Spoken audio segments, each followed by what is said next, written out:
Habari leo magazetini. Today in media. Aujourd'hui dans les médias. Uyu munsi mu itangazamakuru. Kuva kuwa mbere kugeza kuwa gatanu kuri Primo Media Rwanda.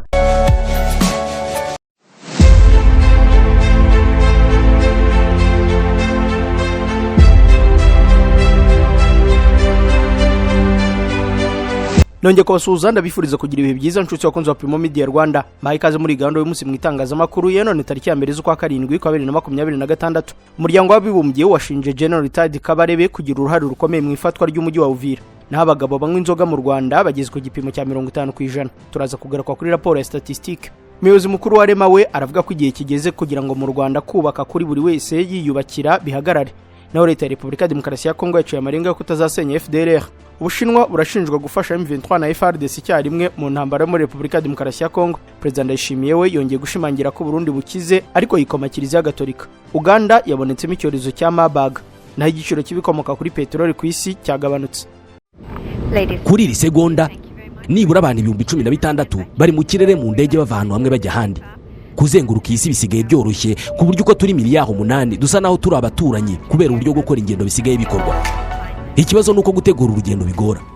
Gukora reservation ya tike y'indege, gushaka visa, ubwishingizi bw'urugendo. Amahirwe twagize nuko hari abantu bazobereye muri ibi bintu kandi biyemeje kudufasha. Abantu nka Ireme Travel Agents Limited, kompanyi nyarwanda iri mu zambere muri service zo gutegura ingendo, ubukerarugendo no kwakira abantu. Kompanyi yemewe n'ihuriro mpuzamahanga ry'ubwikorezi bwo mu ndege IATA. Niba wifuza kujya mu mahanga ku mpamvu izarizo zose, icyo bigusaba ni ugutekereza urugendo rwawe gusa. Ubundi ukegera Ireme Travel Agency bakagukorera reservation ya tike y'indege, bakagufasha gushaka visa, bakagukorera reservation ya hoteli, bakagukurikiranira ibya assurance y'urugendo. Iyo uturutse mu mahanga cyangwa sujyayo bagufata ku kibuga cy'indege ku giciro cya 50% cy'abandi babikorera. Ku bantu bari kure kandi bashobora kwishyura hakoreshejwe ikoranabuhanga online payment. Tuguha link ubundi ukishyura. Ireme Travel Agency ikorera mu mujyi wa Kigali muri Mike mu nzu yo hasi mu muryango wa G41.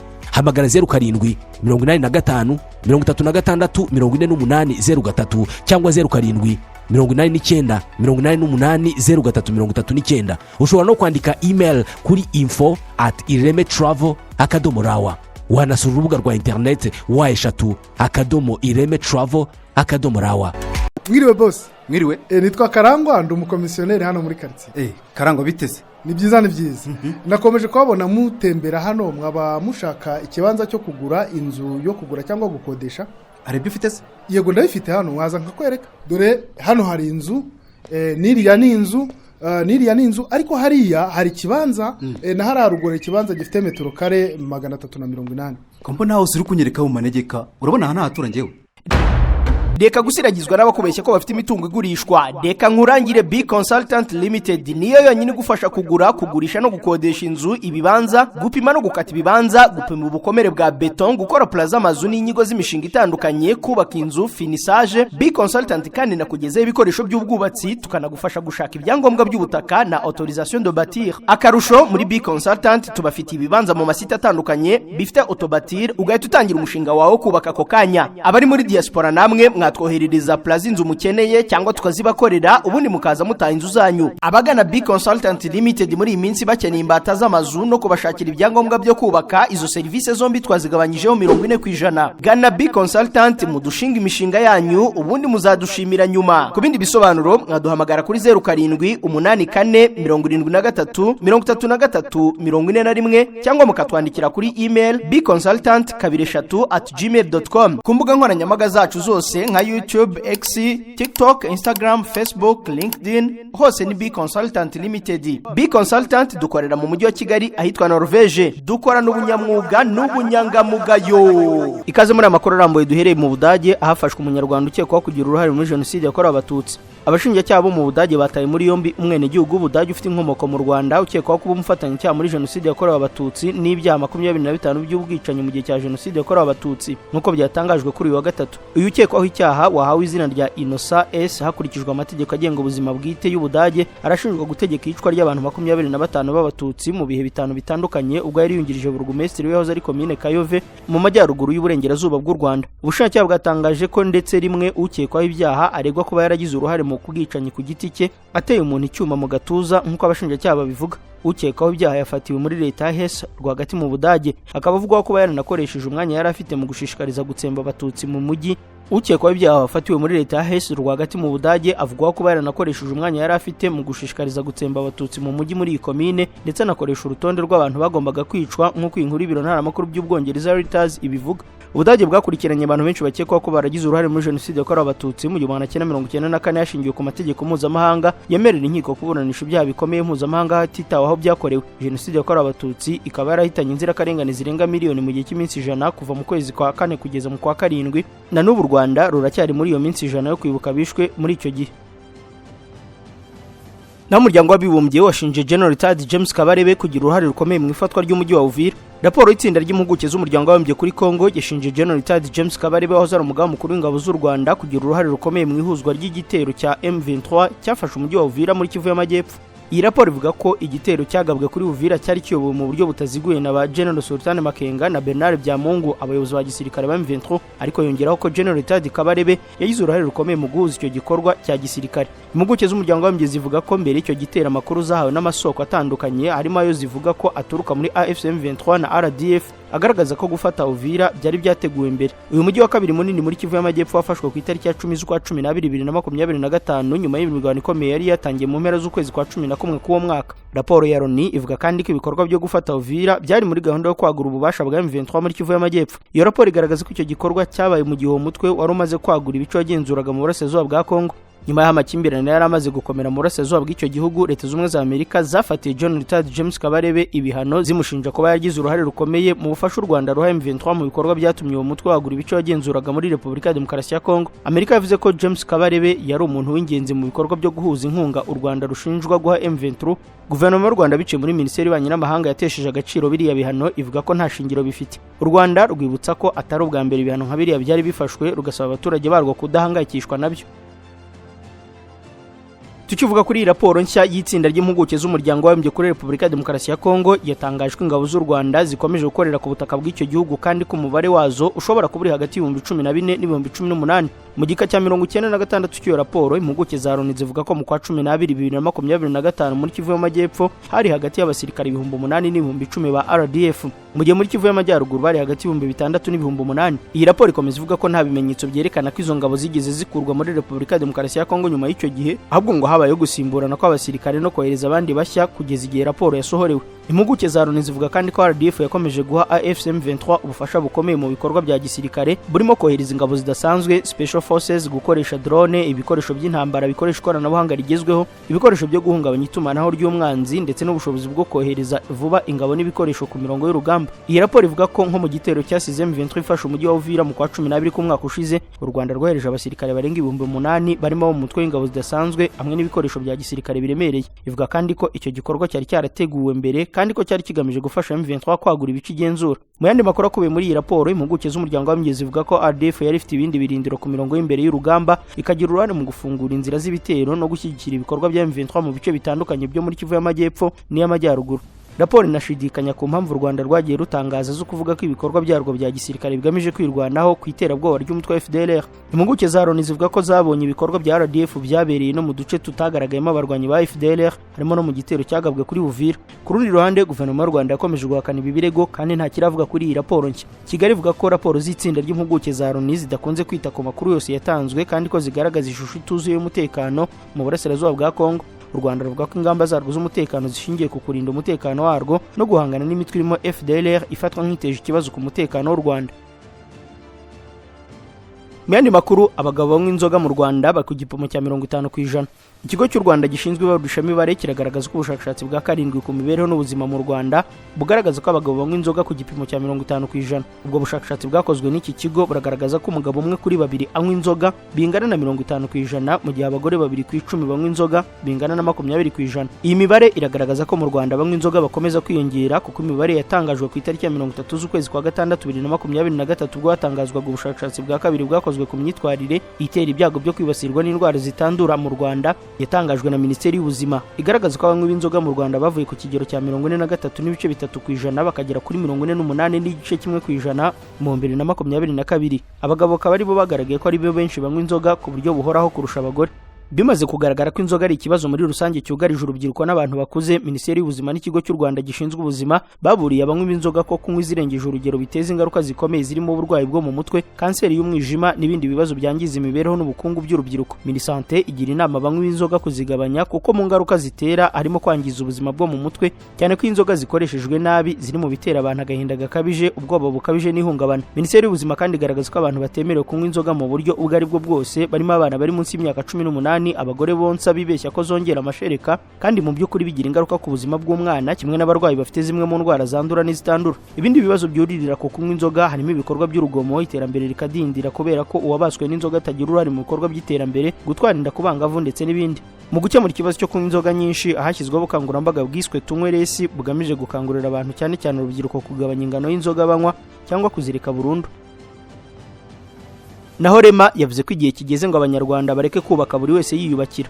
Umuyobozi mukuru w'ikigo cy'u Rwanda gishinzwe kurengera ibidukikije Juliet Kabera yasabye ko u Rwanda rwatangira guhagarika gahunda yo kubaka inzu zubakwa n'abantu ku giti cyabo, ahubwo hakajya hubaka ibigo cyangwa abashoramari bafitiye ubunararibonye mu rwego rwo kubahiriza ibisabwa mu kubaka no kurengera ibidukikije bijyana no kugabanya ingaruka z'ibiza bikomeje kwiyongera bitewe n'imihindagurikire y'ibihe. Yabitangaje ubwo yagezaga ibisobanuro imbere ya komisiyo ya Sena ishinzwe ububanyi n'amahanga, ubumwe bw'abanyarwanda n'umutekano. Juliet Kabera yavuze ko uburyo abantu bubaka buri wese ukwe, buhoro buhoro kandi nta guhuza gahunda, bugora inzego zishinzwe kugenzura niba hubahirizwa ibisabwa nko gutunganya imiyoboro y'amazi, amazi yanduye n'umutekano w'inyubako. Yagize ati niyo Rema yagira abagenzuzi 1000 ntibyashoboka kugenzura buri muntu uri kubaka ngo harebwe niba yubahiriza ibisabwa, cyane cyane bijyanye no kuyobora amazi. Yavuze ko igihe kigeze ngo u Rwanda rujye mu buryo bwo gutuza abaturage binyuze mu mishinga iteguwe neza aho kubaka buri wese ku giti cye. Yasobanuye ko ibigo byubaka cyangwa abashoramari bafitiye ubushobozi basobanukiwe neza ibisabwa mu iyubakwa, ubushakashatsi bw'imiterere y'ubutaka n'aho inyubako zishobora kubakwa nta ngaruka ziteje. Kabera yavuze ko iyi gahunda yatangirira mu mujyi wa Kigali, aho hashyirwaho ihame rivuga ko nta muntu wongera kubaka ku giti cye.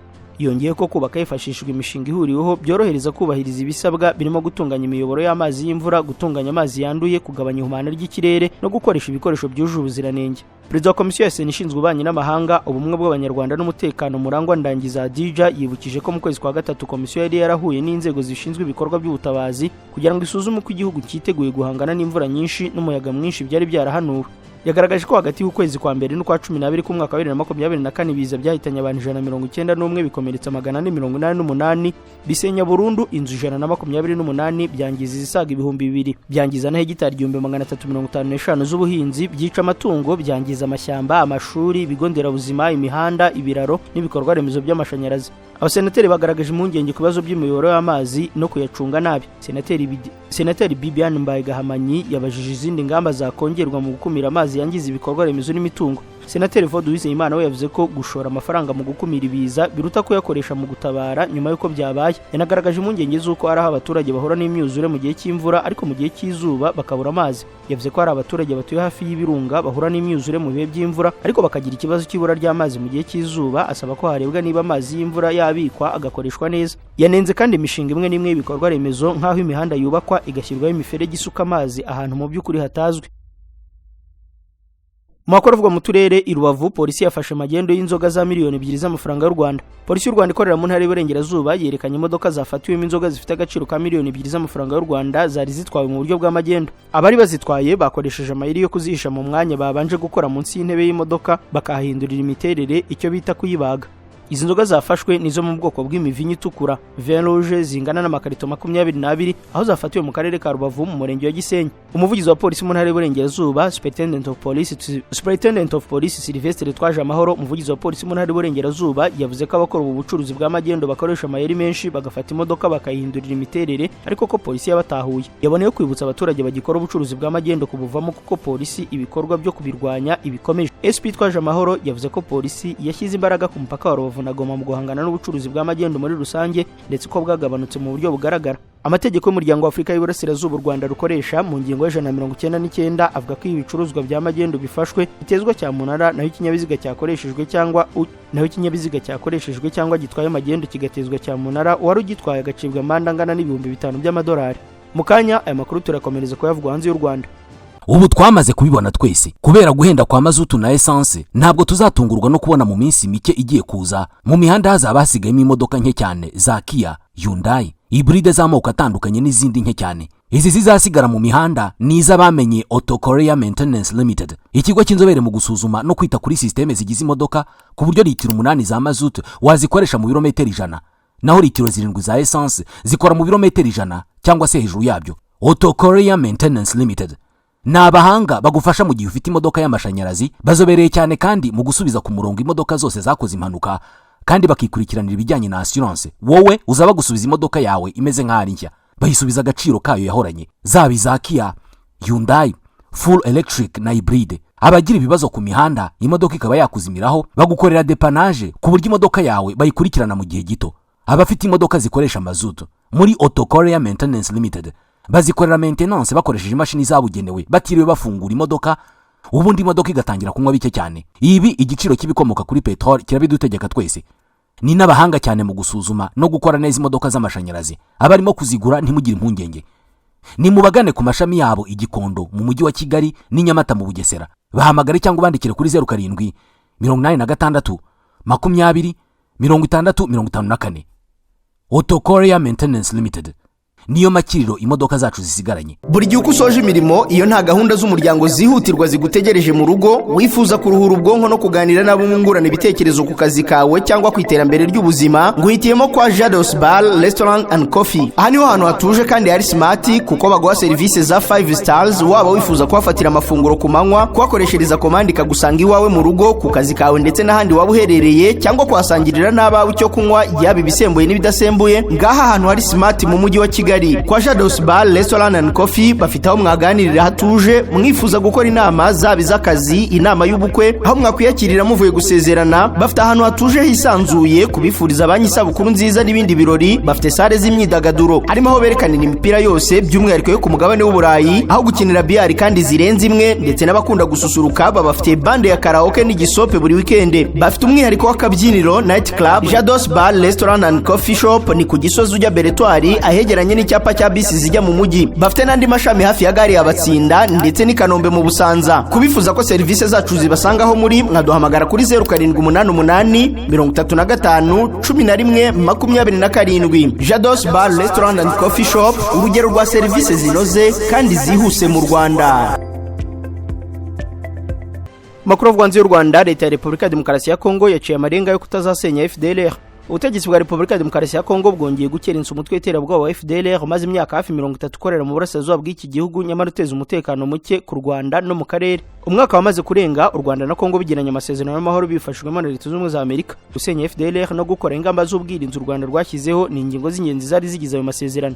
Tariki 27 z'ukwezi gushize kwa gatandatu, mujyanama wa Perezida wa Amerika mu bijyanye n'ubufatanye na Afrika Masad Boulos yagaragaje ko aya masezerano yasinyiwe Washington atari kubahirizwa. Yavuze ko ku ruhande rwa Leta ya Kongo yagombaga gusenya FDLR itari kubyubahiriza byibura mu bice igenzura, bitesha agaciro iby'iyi Leta yavugaga kuva mu mpera z'ukwezi kwa gatatu uyu mwaka ko yatangiye gusenya uyu mutwe. Mu kiganiro n'umunyamakuru Mark Perlman wa France 24, umuvugizi wa guverinoma ya Kongo Patrick Muyaya yabajijwe impamvu ubutegetsi bwabo butari gusenya FDLR, agerageza kwerekana ko urugamba rwo muri teritwari ya Uvira rwabaye mu ntangiriro z'ukwezi kwa 12 ku mwaka ushize rwaburijemo iyi gahunda. Urugamba rwa Uvira rwahanganishije ihuriro ry'ingabo za Leta ya Kongo, iz'u Burundi, Wazalendo na FDLR na AFC M23 hashize hafi amezi 6 amasezerano y'amahoro ya Washington ashyizweho umukono. Muyaya yagaragarije umunyamakuru ko mu nama y'umutekano yahuje intumwa z'u Rwanda, Kongo na Amerika nyuma y'aya masezerano zemeranyije ko abarwanyi ba FDLR bari mu bice 6 birimo 5 bigenzurwa na AFC M23 n'igice kimwe kigenzurwa na Leta ya Kongo. Umunyapolitika yasubiyemo ko Leta ya Kongo ifite ubushake bwo kubahiriza amasezerano. Umunyamakuru amuca mu ijambo amubwira ati, ariko ntimuri gusenya FDLR,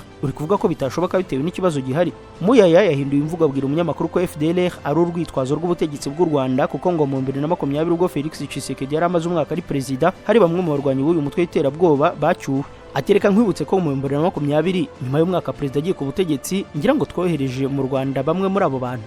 Birumvikana ko ushaka amahoro mbere ari Kongo kubera ko intambara iri kubera mu gihugu cyacu. Ikiganiro cyarangiye umuvugizi wa guverinoma ya Kongo adasobanuye impamvu muri iki gihe perezida wabo atacyubahiriza inshingano yo gusenya umutwe w'iterabwoba wa FDLR. Leta y'u Rwanda igaragaza ko gusenya FDLR nk'uko amasezerano ya Washington abisaba, ubutegetsi bwa Kongo bwarushijeho gukorana nayo byifatanya mu rugamba bahanganyemo n'ihuriro AFC M23. Naho Bushinwa burashinjwa gufasha M23 na FARDC mu ntambara bahanganyemo muri Repubulika ya Demokarasi ya Kongo. Ikinyamakuru Africa Defense Forum kiravuga ko hari ingero muri Afrika y'ibikorwa bya Beijing bitavugwaho rumwe cyangwa binyuranye n'ibyo busezeranye. Bivugwa ko mu ntambara y'abene igihugu muri Sudani, Ubushinwa buvuga ko bushaka amahoro nk'umuhuza ushoboka. ariko iyo ngingo itandukanye cyane n'ubwiyongere bw'intwaro zikorwa n'amasosiyete ya leta y'Ubushinwa bigatuma intambara ikomeza guha ibikoresho impande zombi zihanganye. Umusesenguzi mu bijyanye n'imiyoborere n'imibanire y'amahanga Samir Batshalia avuga ko iyi diplomasi y'amasura abiri y'Ubushinwa iri no gukoreshwa muri Repubulika ya Demokarasi ya Kongo, aho ngo bwagiye bufatanya na guverinoma mu gihe bukomeza umubano mu bya gisirikare n'ubukungu n'u Rwanda na Uganda. Impuguke zigenga z'umuryango w'abimbyi zikaba zishinja ibi bihugu byombi gushyigikira inyeshyamba za M23. Bivugwa ko iby'ibanze bishishikaje Ubushinwa muri Repubulika ya Demokarasi ya Kongo bishingiye ku bukungu. Amasosiyete afitanye isano na Beijing agenzura igice kinini cy'ibirombe bya cobalt, coltan, umuringa na uranium, kandi ingabo za Kongo zoherejwe kenshi mu birombe byo mu y'agaciro mu burasirazuba kugira ngo zirinde umutungo w'Ubushinwa. Mu burasirazuba imirwanire irakomeje hagati ya leta ya Kongo n'inyeshyamba za M23, iragaragaramo indege zitagira abapilote n'intwaro z'Abashinwa ku mpande zombi. Abahanga bavuga ko mu gukomeza umubano mu by'umutekano icyarimwe na Repubulika ya Demokarasi ya Kongo n'abihanganye nabo, Ubushinwa butuma amakimbirane akomeza mu gihe buvuga ko bushaka amahoro. Mu myaka yashize Norinco, uruganda runini rucuruza intwaro mu Bushinwa hamwe n'andi masosiyete yo mu Bushinwa, ngo yagurishije u Rwanda imbunda za artillery n'izindi ntwaro. Hagati aho kandi Repubulika ya Demokarasi ya Kongo yaguze icyiciro cyayo cya mbere cya drone 3 zo mu bwoko bwa CH4 mu Bushinwa mu kigo China Aerospace Science and Technology Corp mu 2024. Perezida Ndayishimiye we yongeye gushimangira ko Burundi bukize yikoma Kiliziya Gatolika. Kuri uyu wa gatatu Uburundi bwizihije isabukuru y'imyaka 64 y'ubwigenge bwabonye ku itariki ya mbere z'ukwa karindwi mu 1962. Mu rwego rwo kwizihiza uwo munsi, Perezida Evariste Ndayishimiye yagejeje ijambo ku gihugu mu ijambo ryamaze iminota itarenze 30. Ryatambutse kuri radio na televiziyo by'igihugu kandi ritangazwa n'ibitangazamakuru bitandukanye. Igice kinini cy'ijambo rye cyahariwe kwamagana umurage w'abakoloni no kunenga cyane Kiliziya Gatolika, abanyabwenge n'imiryango itegamiye kuri leta ashinja gukorera mu nyungu z'amahanga. Mu ijambo rye, Perezida Ndayishimiye yifashishije Bibiliya agereranya amacakubiri ari muri sosiyete y'Abarundi n'inkuru y'umunara w'Ababeri wo mu gitabo cy'Itangiriro. Muri iyo nkuru abantu bavugaga ururimi rumwe bafashe icyemezo cyo kubaka umunara ugera mu ijuru. Gusa inkuru ikavuga ko Imana yasobanyije indimi zabo bituma batatana kandi bituma badashobora kumvikana. Evariste Ndayishimiye yakoresheje uru rugero kugira ngo yerekane icyo abona nk'amacakubiri Abarundi barazwe mu gihe cy'ubukoloni. Umukuru w'igihugu cy'u Burundi kandi yamaganye urutonde mpuzamahanga rushyira Burundi mu bihugu bikennye cyane ku isi. Kubwe igihugu cye gifite umutungo kamere uhagije udakoreshwa uko bikwiye. Aya magambo aje mu gihe igihugu kimaze imyaka itari mike gihanganye n'ikibazo cy'ubukungu cyaranzwe n'ibura ry'ibikomoka kuri peteroli, ibura ry'ibicuruzwa bya ngombwa ndetse n'izamuka rikabije ry'ibiciro ritajyanye n'ubushobozi bwo guhaha. Perezida Ndayishimiye yashimangiye ko mu gukora cyane Abarundi bashobora guhindura ubukungu bwabo kandi mu gihe kirekire bigakururira abanyamahanga gutura muri iki gihugu. Yakomeje ku magambo anenga ubutegetsi y'abepiskopi Gatolika mu Burundi bari bagaragaje impungenge ku burenganzira bwa muntu, imiyoborere n'imibereho y'abaturage. Atiriwe avuga amazina mu buryo bweruye muri iki gice cy'ijambo rye, yamaganye imyifatire abona kwiterwa n'inyungu z'abanyamahanga. Yakomeje kenshi ku ishyaka rya Gikristo riharanira demokarasi, umutwe wa politiki wo mu gihe cy'ubukoloni bw'Ababiligi. Yagaragaje ko iri shyaka ryarwanyije umurongo wa Iprona y'igikomangoma Louis Rwagasore waharaniraga ubwigenge bwihuse. Umukuru w'igihugu cy'u Burundi yavuze inshuro nyinshi ko uyu mutwe wa politiki wakoreraga abakoloni, abigereranya n'imvugo zimwe na zimwe muri iki gihe zinenga guverinoma ye, z'abanyamadini n'imiryango itegamiye kuri leta. Muri Uganda habonetse icyorezo cya Marburg. Ikigo nyafurika gishinzwe gukumira no kurwanya indwara z'ibyorezo Africa CDC cyatangaje ko inzego z'ubuzima muri Uganda zemeje ko hagaragaye umuntu umwe wanduye virusi ya Marburg. Iyi ndwara yandura cyane itera umuriro ukabije yagaragaye mu gihe hakorwaga igenzura ry'icyorezo cya Ebola cyari kimaze iminsi kihagaragara. Umuvugizi wa Africa CDC Sarah Nicole yavuze ko nta bandi bantu bahuye n'uwo murwayi bagaragaje ibimenyetso by'indwara ndetse ngo kugeza ubu nta wundi murwayi mushya wa Marburg uragaragara muri iki gihugu. Umuvugizi wa Minisiteri y'Ubuzima muri Uganda yavuze ko ataraza amakuru y'uko haba hari icyorezo cya Marburg mu gihugu. Africa CDC iri gukorana na guverinoma ya Uganda binyuze mu nzego z'ubuzima ku makuru arebana na virusi ya Marburg. Kugeza ubu ntabwo bashobora kwemeza niba hari abandi barwayi bashya. Abakozi babiri b'ishami ry'umuryango w'abimbyi ryita ku buzima nabo batangarije Reuters ko bamenye amakuru y'uko Uganda yaba yarabonye umurwayi wa Marburg. Icyorezo cya Marburg giheruka muri Uganda mu 2017. General Muhoozi yaganiriye na National Media Group ku ifungwa rya NTV muri Uganda. Umugaba mukuru w'ingabo za Uganda General Muhoozi Kainerugaba yahuye n'ubuyobozi bwa National Media Group NMG baganira ku kibazo cy'ifungwa ry'ibitangazamakuru by'iki kigo birimo NTV Uganda, Spark TV ndetse na Daily Monitor. Tariki 28 z'ukwezi gushize nibwo ibitangazamakuru byahise bihagarika ibiganiro nyuma y'uko inzego z'umutekano zigosa akorera NMG, isosiyete ifite ibi bitangazamakuru. Ibi byakurikiye ubutumwa bwa General Muhoozi ku rubuga X aho yavugaga ko hafashwe icyemezo cyo gufunga ibyo bitangazamakuru, anagaragaza ko hari gahunda yo gukaza ingamba ku bitangazamakuru bivuga ku butegetsi bukuru bw'igihugu. Mu butumwa bwe yagize ati muzehe Perezida Museveni yemeye gahunda yanjye yo gufunga NTV na Monitor, tugiye kubishyira mu bikorwa. Yakomeje avuga ko inkuru mbi ku gihugu zigomba kujya zinyuzwa mu buyobozi bwe mbere yo gutangazwa. Kuri uwo munsi Andrew Mwenda akaba n'inshuti ya General Muhoozi yavuze ko yagiranye ibiganiro n'uyu mugaba mukuru w'ingabo za Uganda ndetse nk'abayobozi ba PRU bemeranya ko baza gufungura ibi bitangazamakuru vuba. nyuma y'iminsi 3 Muwenda atangaje aya makuru, The New Vision yanditse ko General Muhoozi n'ubuyobozi bwa NMG bahuriye Entebbe baganira kuri iki kibazo. Ni inama yabereye ku biro bikuru by'ingabo zidasanzwe za Uganda biri Entebbe, byitabirwa na nyiri NMG Rostam Aziz n'umuhungu we Sam Aziz ndetse n'abandi. Ibi biganiro kandi byitabiriwe na Andrew Muwenda n'umuvugizi w'agateganyo w'ingabo za Uganda Colonel Chris Magezi. Ifungwa ry'ibi bitangazamakuru ryavugishije abantu benshi kugeza no mu nteko ishinga amategeko ya Leta Zunze Ubumwe za Amerika. Tariki 29 z'ukwezi gushize, Komisiyo ya Sena ya Amerika ishinzwe ububanyi n'amahanga yasabye ubuyobozi bw'igihugu cyabo guhagarika ubufatanye na Uganda mu rwego rw'umutekano. Ubu busabe bwatanzwe na Perezida wa Komisiyo, Senateri Jim Dish, ashinja umugaba mukuru w'ingabo za Uganda General Kainerugaba kubuza abantu ubwisanzure. Umusenateri yagaragaje ko igisirikare cya Uganda atari umufatanyabikorwa ukwiye, ashingiye ku cyemezo cya General Muhoozi cyo gufunga ibinyamakuru byigenga bikomeye birimo NTV na Daily Monitor. Tukira muri Uganda rero, Matembe wikomye General Muhoozi yisanze mu nkiko ashinjwa ivangura n'amacakubiri. Urukiko rwa Ruzira muri Uganda rwategetse ko Dr. Miriam Matembe wahoze ari Minisitiri w'Uburere Mbonezabupfura afungwa by'agateganyo muri gereza ya Ruzira nyuma yo gukurikiranwaho icyaha cyo guteza amacakubiri. Matembe yagejwe mu rukiko tariki ya 30 z'ukwezi gushize. Ni ku munsi w'ejo ubushinjacyaha bukaba bwanamusobanuriye ko mu kwezi kwa gatandatu 2026 mu gace ka Nakawa hari amagambo yatangarije kuri DKTV Uganda avuga ko imisoro y'abaturage ikoreshwa mu nyungu z'abayobozi bo mu bwoko bw'abanyankore. Umushinjacyaha avuga ko ayo magambo ashobora guteza urwango n'amacakubiri mu baturage. Matembe hakanye ibyaha aregwa, anasaba kurekurwa by'agateganyo kubera uburwayi. Urukiko rurabyanga rusobanura ko nta nyandiko z'ubuvuzi zihagije zatanzwe. Rwategetse ko afungwa by'agateganyo. Mu gihe dosiye ye ikiri gukurikiranwa, Matembe uzwi nk'umwe mu bagize uruhare mu itegurwa ry'itegeko nshinga rya Uganda ryo mu 1995 akomeje kugarukwaho cyane mu nkuru za politike muri icyo gihugu. Matembe atangiye gukurikiranwa n'inkiko nyuma y'iminsi mike umugaba mukuru w'ingabo za Uganda General Muhoozi Kainerugaba atangaje ko yafunze uyu mugore. Ibi byakurikiwe n'andi magambo akakaye Muhoozi yagiye ashyira kuri X agaruka kuri uyu mugore. Mu minsi yabanje kandi hari amakuru yavugaga ko Matembe yari yaraburiwe irengero nyuma yo kw'inzu ye isatswe n'inzego z'umutekano, bikaza gukurikirwa n'ifatwa ry'abari inshuti ze za hafi. Ikibazo cya General Muhoozi na Matembe cyatewe n'amagambo uyu mugore yagiye amuvugaho mu bihe bitandukanye. Mu kiganiro Matembe yagiranye na The Newsroom UG, yumvikanye nenga uburyo Perezida Museveni n'umuhungu we bayoboye Uganda. Ati Perezida Museveni ajya mu ishyamba n'abana bacu bose, avayo avuga ko agiye kuzana impinduka, ariko tugeze igihugu cyose agishyira mu maboko y'umuryango we. Umuhungu we witwa Muhoozi, icyo mutazi nuko abagore bose bava muri Ankole mubona bakomoka mu muryango wa Perezida. Kugeza ubu birangora no kumwita Perezida, sinshaka kumutuka ariko birankomerera kumwita Perezida kuko sintekereza ko ari uyoboye. Twamuhaye amajwi yacu, amaze kuyabona ubutegetsi abuha umuhungu we Muhoozi. Muhoozi ni igiki?